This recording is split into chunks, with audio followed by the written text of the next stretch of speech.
कथिए काने कुंडलवा त कथी के कंगनवानु हो। कथिए के काने में कुंडलवा त कथी के कंगनवानु हो।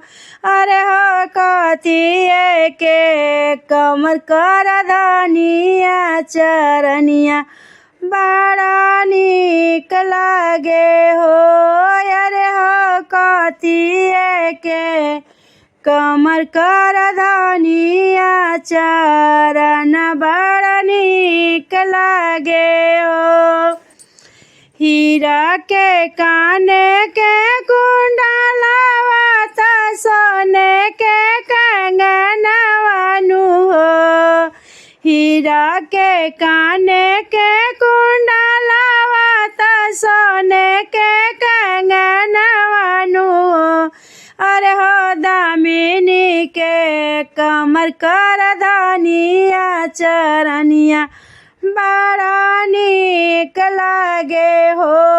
अरे हो दामिनी के कमर कर धनिया चरनिया बड़ा नीक लागे हो। काथी के लागल बाहो हरावा त काथी के महावर हो।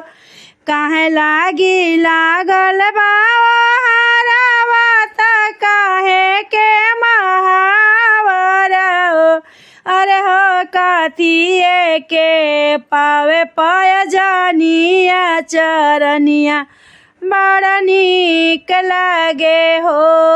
अरे हो कथिए के पावे पयजनिया चरनिया बड़ा नीक लागे हो।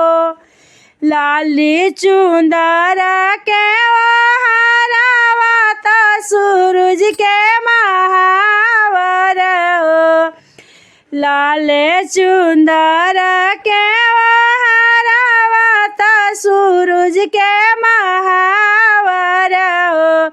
अरे हो ऋतुए के लागल बा महावर चरनिया बड़ा नीक लागे हो। अरे हो सूरज के पावे पयजनिया त ऋतु के महावर ऋतु के महावर हो। अरे हो ऋतुए के लागेला महावर चरनिया बड़ा नीक लागे चरण बड़ा नीक लागे हो। कथिए के माई के कुंडलवा त कथी के कंगनवानु हो।